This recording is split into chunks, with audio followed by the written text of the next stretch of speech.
Hello once again, and I welcome you to this video. It seems to be,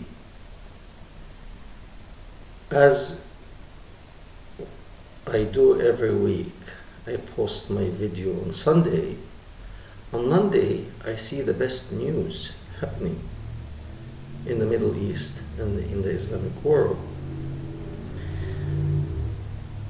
Today I'm not going to start with Saudi Arabia, but I'll speak about Saudi Arabia because really there are so many things happening, exciting things. I mean, there are many depressing things, but I don't want to speak about the depressing things.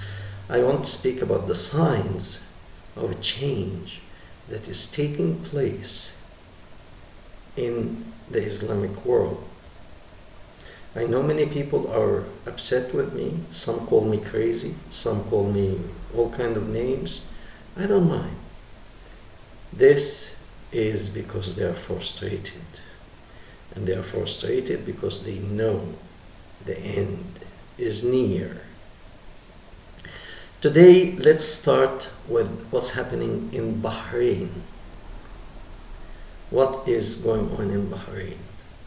In Bahrain, women started to work in car maintenance, fixing cars. And to do this kind of job, you cannot be wearing all these very loose clothes that Muslim men impose on women. Even the headscarf, it cannot be done.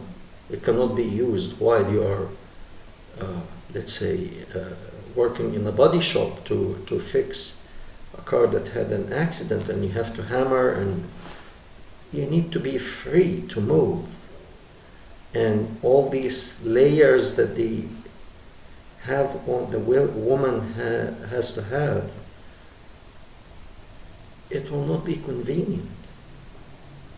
And I saw girls, they still have the head cover, but they wore pants and shirt with the head cover. That will disappear, also the head cover, a little by little, because that is not the place to be wearing all these things. And the government cannot and will not do anything about it now. That is what's happening in Bahrain.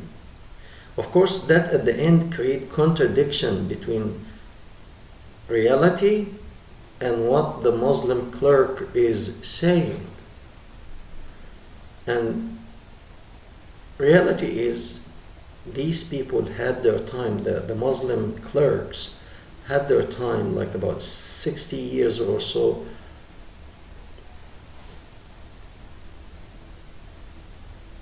And now people turning their back on them.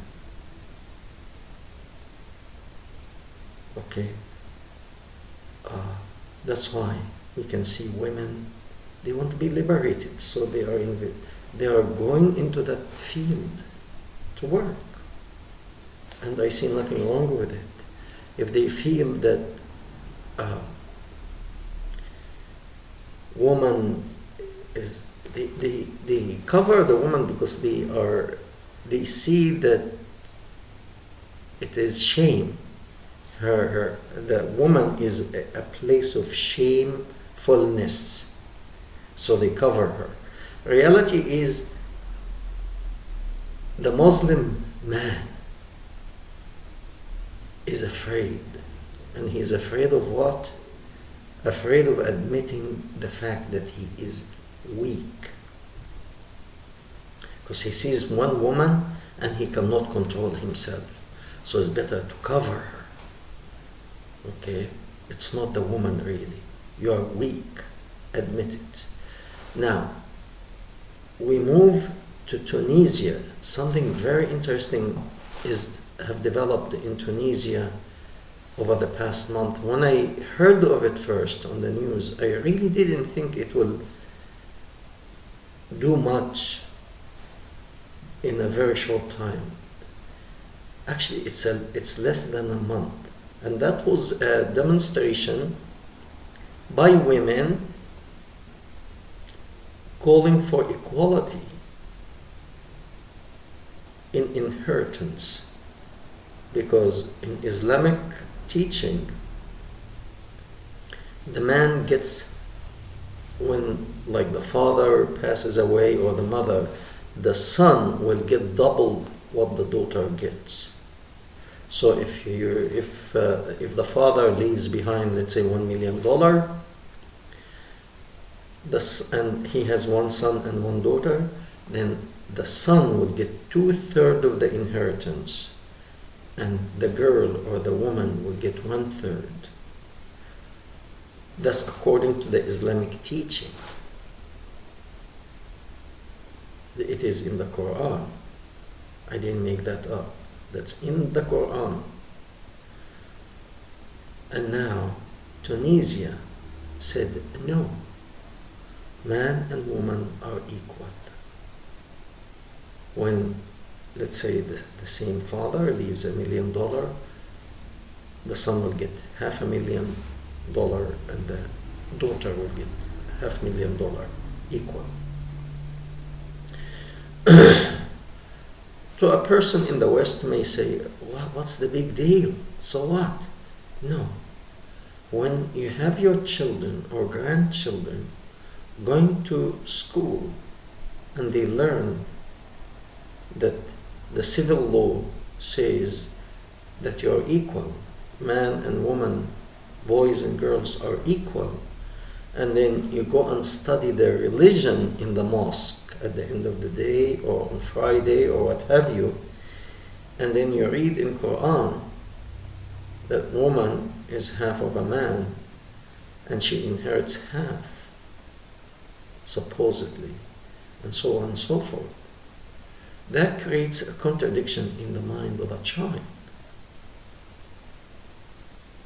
And if this child, if he or she comes back to his parents or grandparents and asks, Dad, Mom, what is that? Which one is right here? Even if you tell him Islam is right, why then?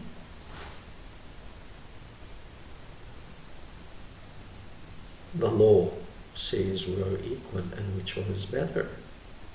And by the way, when that demonstration about 1 month ago was there, it was mainly women calling for equality, and there were not so many.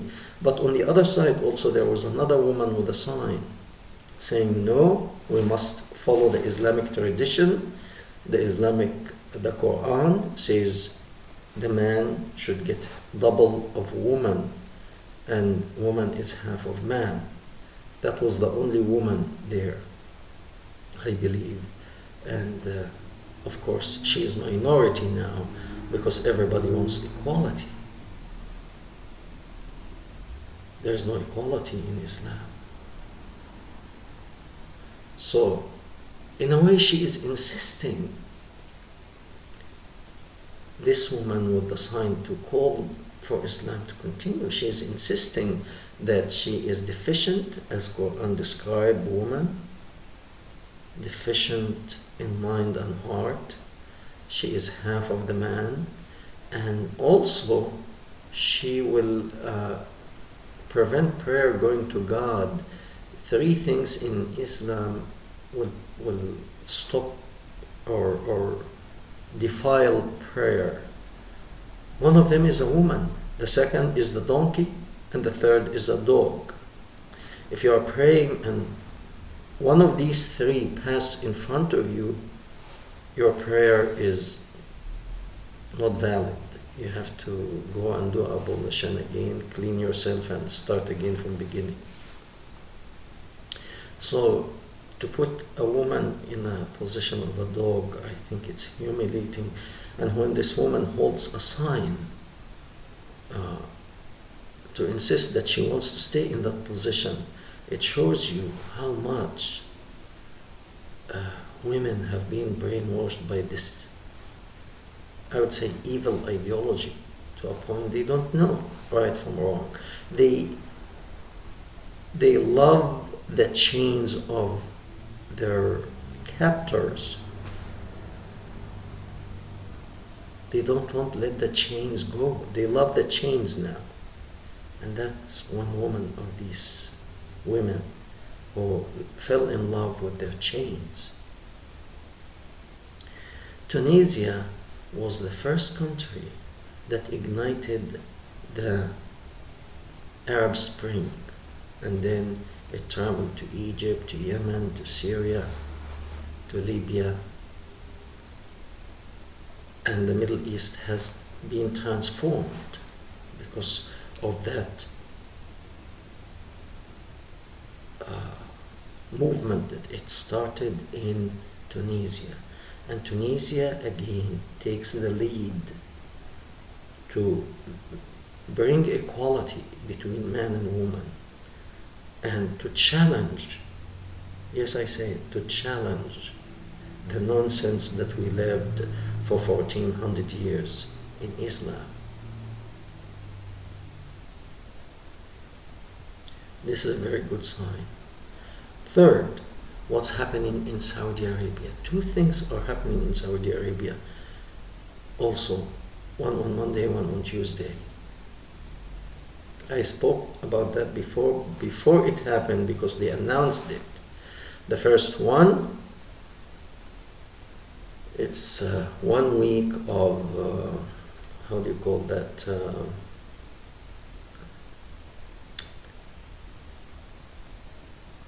Fashion show. 1 week of fashion show. And the Saudi women are hungry for these dresses, and they won't be like the rest of the women. They won't dress up like women. So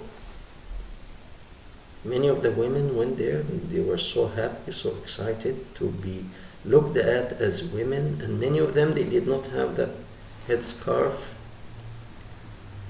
because they want to be like women. They won't be treated like women. This is in Saudi Arabia, the cradle of Islam. Okay. One more thing happened in Saudi Arabia, is opening the first music concert, jazz music, and many men and women gone there, and people are hungry, starving for this art that brings satisfaction to the heart. They have been deprived of art. Art is a sin. All kinds of arts, painting, music, singing.